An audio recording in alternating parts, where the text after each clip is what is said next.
Moving on to the Lakers and the Houston Rockets. This Houston Rockets team is one of the worst teams you would want to watch, I must say. Before I go into this, I want to thank everybody that's tuning in with your boy. Keep hitting them comments, like, subscribe, and share to anybody that's an NBA fan because the playoffs are here. The Rockets lose another one to the Lakers, 101-94, as LeBron drops 28 points, 8 rebounds, 7 assists. Marcus Smart, 25 points, 7 assists, 5 steals. Luka, 23.6 rebounds and 3 steals. This Lakers team is just outplaying this Rockets team straight up.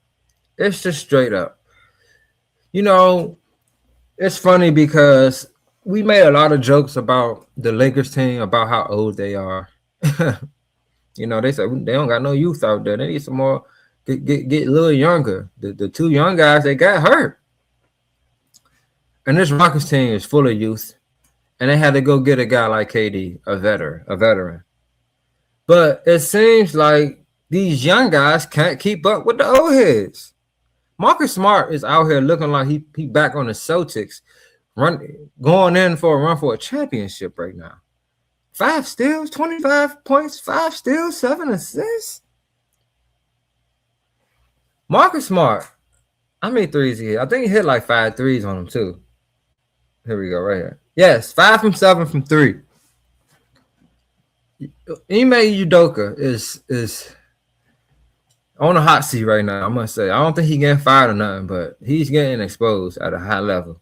LeBron James, what else can we say about him, man? 41 years old, and he's out here just dominating the game, almost averaging a triple-double in the playoffs once again. Shout out to him, man. I know a lot of times people want to say third option this and that, Reed, this and that, Austin Reeves better than this and that. Listen, I know right now if this was Austin Reeves leading this team, they'll be down 0-2. I guarantee you, 0-2. They'll be down 0-2. If Luka was leading this team, it might be 1-1. I don't know.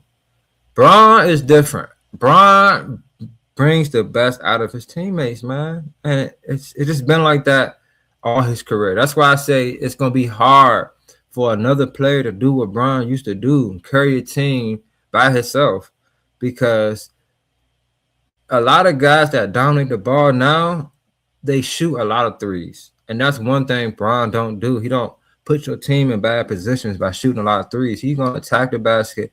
He can do anything on the court to help. And that's why he's so great.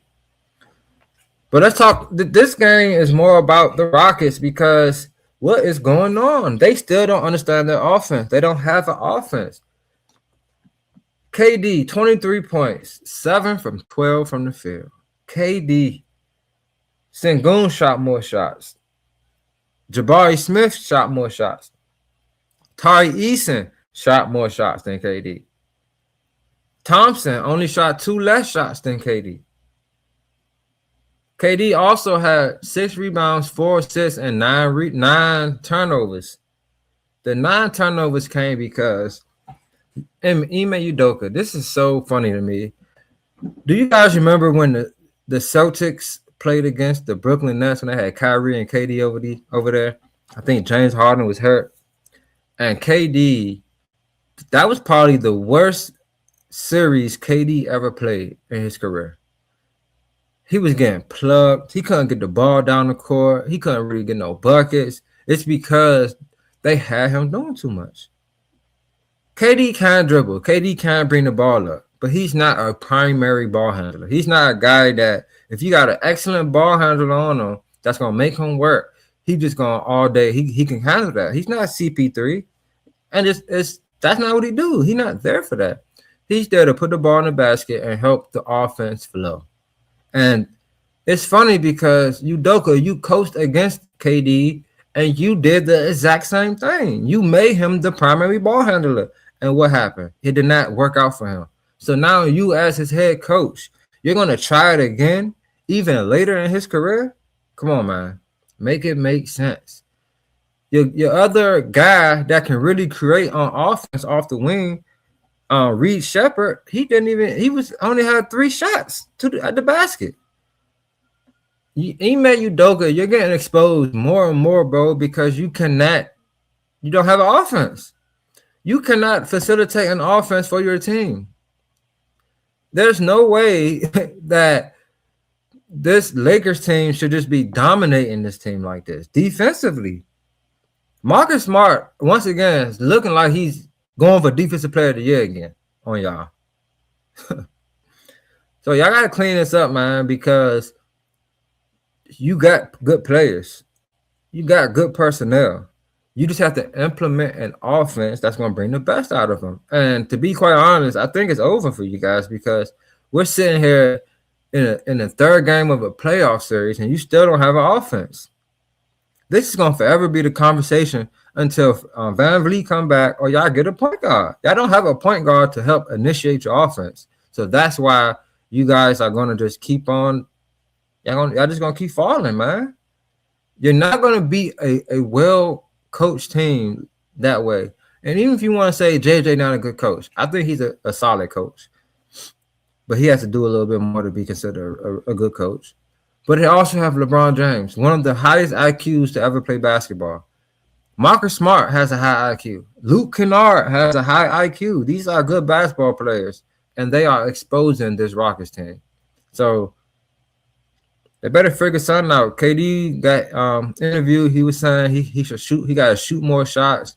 He got to find guys for easier shots. I like him taking ownership, but to be honest, it's not on you, just you, KD. This is like, people had Sengun high. I had him ranked high as one of these young stars. He had to play better basketball. Ayton is not a defender. He should be able to get off on Ayton. And he's a good passer. He has to just open up his game by doing a little bit more out there in the court. So KD, in the beginning, he was playing aggressive. He was getting to his spots, pulling up, dropping them off. He had, 13 points in the first half. Second half disappeared. Because you're trying to do too much being a primary ball handler when you need to just be an assassin out there. Let Sengun and Thompson, all them boys do that. You drop 40. I want you to go for 40. All right? And I think that's what he's going to do next game. He's going to drop about 35 on these boys. But he's going to have to do something. Because if he don't, LeBron James will get you up out of there with lesser talent.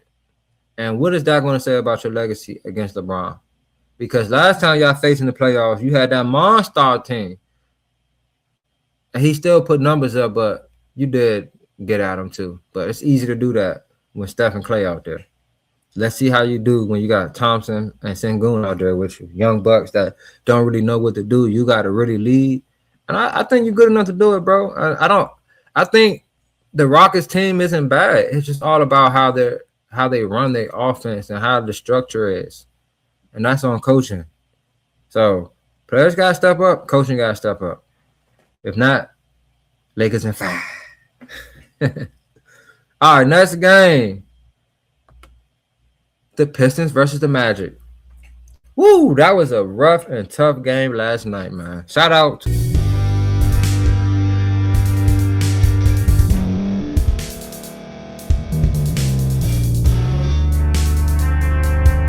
Thank you for staying to the end. If you're watching this on YouTube, please like this video, subscribe, and also hit that notification button so you can be notified next time we put out a video. If you're listening on any podcast platform, subscribe and hit that notification button, y'all, so you can be notified we put out another podcast audio. And last but not least, hit that share button. No matter what you're listening to or watching it, hit that share button and send it to somebody that you know that would love to watch this episode you just listened to. So once again, thank you for staying to the end, and we'll see y'all in the next episode.